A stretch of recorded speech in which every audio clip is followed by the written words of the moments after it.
ಅದೆಲ್ಲ ಕೂಡ ಮತ್ತೆ ನಾವು ಮರುಸೃಷ್ಟಿ ಮಾಡೋದಕ್ಕೆ ಒಂದು ಅವಕಾಶ ಸಿಕ್ಕಿದ್ದು. ಆ ಥರ ಸಿನಿಮಾದಲ್ಲಿ ಆ ಪಾತ್ರ ನನಗೆ ಸಿಕ್ಕಿದ್ದು. ಮಂಜು ಸ್ವರಾಜ್ ಅವರು ಮತ್ತು ಲೋಹಿತ್ ಅವರು ಅದು ಯಾಕೆ ಆಯ್ಕೆ ಮಾಡಿದ್ರು ನನ್ನ ಹತ್ರ ಬಂದರು. ಬಟ್ ನನಗೊಂದು ಅದೃಷ್ಟ ಅಂತ ಭಾವಿಸ್ತೀನಿ. ಆ ಥರದ್ದೊಂದು ನಿರ್ದೇಶಕನ ಆಲೋಚನೆ ಇದಕ್ಕೆ ಹಿಂಗೆ ಸೂಟ್ ಆಗ್ತಾನೆ ಅನ್ನೋದೇ ಒಂದು ದೊಡ್ಡ ಪ್ರಶಂಸೆ. ಅದು ಒಂದು ಉಡುಗೊರೆ, ಒಂದು ಅವಾರ್ಡ್ ಅಂತ ಹೇಳ್ಬೋದು. ನಾನು ವೇದಿಕೆ ಮೇಲೆ ಲಾಸ್ಟ್ ಟೈಮ್ ಕೂಡ ಹೇಳಿದ್ದೆ, ನಾನು ಚಿಕ್ಕ ಮಗು ಥರ. ಅದು ಹೇಳೋದಕ್ಕೆ ಯಾರು ಹೆಂಗೆ ತೊಗೊಳ್ತಿರೋ ಗೊತ್ತಿಲ್ಲ.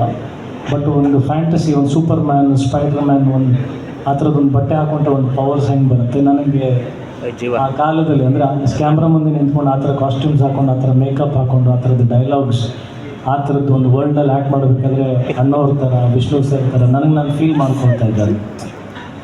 ಒಂದು ಫ್ಯಾಂಟಸಿ, ಒಂದು ಸೂಪರ್ ಹೀರೋ. ಅವರೆಲ್ಲ ಸೂಪರ್ ಹೀರೋಸ್ ನಮಗಿಲ್ಲ.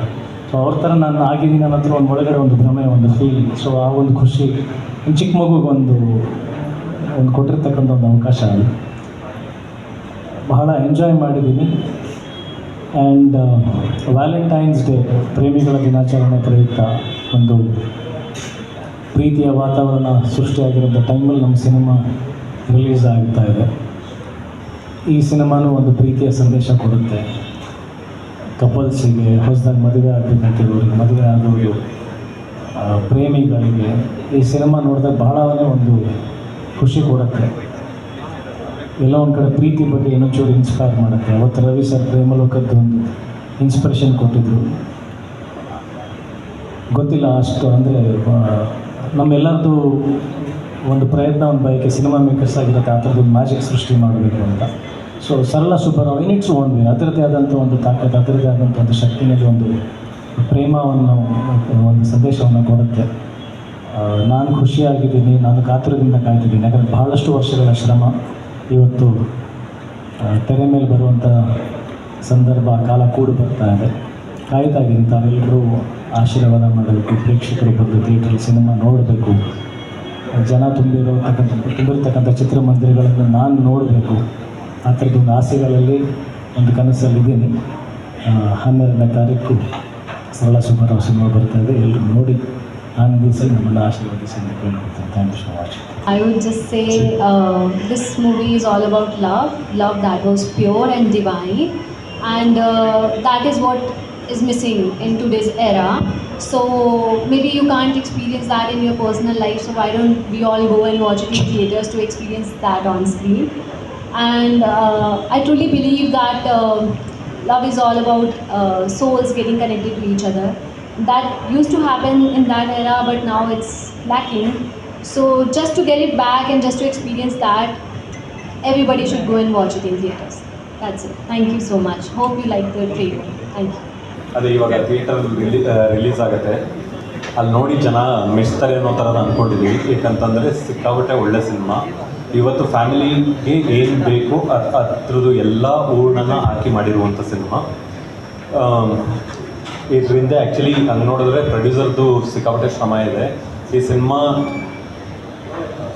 ಒಂದು ನನ್ನ ಕೆರಿಯರ್ನಲ್ಲಿ ಫಸ್ಟ್ ಟೈಮ್ ಒಂದು ಕಾದಂಬರಿನ ಆಧರಿಸ್ಕೊಂಡು ಮಾಡಿರುವಂಥ ಸಿನಿಮಾ ಇದೆ ಆ್ಯಕ್ಚುಲಿ. ಸೊ ಇಲ್ಲಿವರೆಗೆ ಹೇಳಿರಲಿಲ್ಲ ನಾವು. ಇದು ತ್ರಿವೇಣಿ ಅವ್ರದ್ದು ಒಂದು ಕಾದಂಬರಿ ಆಧಾರಿತ. ನಾವು ಫಸ್ಟು ಈ ಥರದೊಂದು ಸ್ಕ್ರಿಪ್ಟ್ ಮಾಡ್ಕೊಂಡು ಆದಮೇಲೆ ತ್ರಿವೇಣಿ ಅವ್ರದ್ದು ಕಾದಂಬರಿನ ಅಡಾಪ್ಟ್ ಮಾಡಿಕೊಂಡು ಮಾಡಿದ್ದೀವಿ. ಆಮೇಲೆ ಎಲ್ಲರಿಗೂ ಗೊತ್ತಿರುತ್ತೆ ತ್ರಿವೇಣಿ ಅವ್ರದ್ದು ಕಾದಂಬರಿಗಳು ಇವತ್ತುವರೆಗೆ ಯಾವ್ಯಾವ ಸಿನಿಮಾ ಆಗಿದೆಯೋ ಕನ್ನಡದಲ್ಲಿ ಅದೆಲ್ಲ ತುಂಬ ಒಳ್ಳೆ ಸಕ್ಸಸ್ ಆಗಿರುವಂಥ ಸಿನಿಮಾ. ಪುಟ್ಟಣ್ಣ ಕಣಗಾಲ್ ಅವರು 2 ಸಿನಿಮಾ ಮಾಡಿದರು ಅವ್ರದ್ದು, ಬೆಳ್ಳಿ ಮೋಡ ಮತ್ತು ಶರಪಂಜರ. ಸೊ ಅದಾದಮೇಲೆ ರಾಜೇಂದ್ರ ಸಿಂಗ್ ಬಾಬು ಅವರು ಹೂವನ್ನು ಮಾಡಿದರು. ಸೊ ಮತ್ತು ಈ ಥರ ತ್ರಿವೇಣಿ ಅವ್ರದ್ದು ಏರಾಗಿ ಹೋಗಿ ಮಾಡ್ತಿರೋ ಸಿನಿಮಾ ಚೆನ್ನಾಗಿ ಬಂದಿದೆ. ಇಡೀ ಫ್ಯಾಮಿಲಿಯವರು ಕುತ್ಕೊಂಡು ನೋಡುವಂಥದ್ದು. ಆಮೇಲೆ ಇವತ್ತಿನ ದಿನಕ್ಕೆ ಏನು ಹೇಳ್ತಿದಾರಲ್ಲ, ಫ್ಯಾಮಿಲಿಗೆ ಸಿನಿಮಾ ಬೇಕು ಅಂತ, ಖಂಡಿತವಾಗ್ಲೂ ಕಂಪ್ಲೀಟಾಗಿ ಫ್ಯಾಮಿಲಿ ಬಂದು ನೋಡಿ ಎಂಜಾಯ್ ಮಾಡೋದ್ರ ಜೊತೆಗೆ ಅವತ್ತೊಂದು 1970s ಹೇಗಿತ್ತು ಅನ್ನೋದನ್ನ ಒಂದು ಸಲ ಕೆಲವರು ರೀಕಾಲ್ ಮಾಡ್ಕೋತಾರೆ. ಕೆಲವರು ಈಗಿತ್ತ ನಮ್ಮ ತಂದೆಯವ್ರ ಕಾಲ ಅಥವಾ ನಮ್ಮ ತಾತ ಅವ್ರ ಕಾಲ ಅಂತ ಅಂದ್ಕೊಂಡು. ಅದೇ ಸರ್ ಹೇಳಿದ್ರು, ಆ್ಯಕ್ಚುಲಿ 1970s ನಾವು ಹುಟ್ಟು ಇರಲಿಲ್ಲ, ಬಟ್ ಅದನ್ನ ಸೋರ್ಸ್ ಮಾಡೋಕ್ಕೆ ಸಿಕ್ಕಾಪಟ್ಟೆ ಶ್ರಮ ಹಾಕಿದ್ವಿ. So thank you. ಎಲ್ಲರೂ ತುಂಬ ಚೆನ್ನಾಗಿ ಆ್ಯಕ್ಟ್ ಮಾಡಿದ್ದಾರೆ. ಅಜಯ್ ಸರು, ನಿಶಾ ಅವರು. ನಾವೇನು ಅಂದ್ಕೊಂಡ್ವಿ ಸ್ಕ್ರಿಪ್ಟ್ ಬರೀಬೇಕಾದ್ರೆ ಅಷ್ಟೂ ಸ್ಕ್ರೀನಲ್ಲಿ ಬಂದಿದೆ. ಇವಾಗ ನೋಡಿದ್ದೀರ ಟ್ರೈಲರು. ಈ ಜಸ್ಟ್ ಜಲಕ್ಕಷ್ಟೇ, ಸಿನಿಮಾ ಇನ್ನೂ ಚೆನ್ನಾಗಿರುತ್ತೆ. ಆಮೇಲೆ ಪ್ರೊಡ್ಯೂಸರ್ಗೆ ಆ್ಯಕ್ಚುಲಿ ಇದು ಹೇಳಬೇಕು, ಯಾಕಂತಂದರೆ ಇದ್ರದ್ದು ಕನಸು ಕಟ್ಟುವಾಗಿಂದ ಜೊತೆಲಿದ್ದು ಇದಕ್ಕೆ ಕಂಪ್ಲೀಟ್ ಎಗ್ಲು ಕೊಟ್ಟು ಎತ್ಕೊಂಡು ಹೋಗಿದ್ದು ಪ್ರೊಡ್ಯೂಸರ್ಸ್ ಅದು. ಸೊ ಇಡೀ ಟೀಮ್ಗೆ ಥ್ಯಾಂಕ್ ಯು, ನನಗೆ ಸಪೋರ್ಟಾಗಿ ಇಟ್ಕೊಂಡು ಈ ಥರದೊಂದು ಸಿನಿಮಾ ರೀಕ್ರಿಯೇಟ್ ಮಾಡಿದ್ರೆ, ಲೈಕ್ 1970s ರೀಕ್ರಿಯೇಟ್ ಮಾಡೋದಿದೆಯಲ್ಲ, ಅಷ್ಟು ಸುಲಭ ಅಲ್ಲ.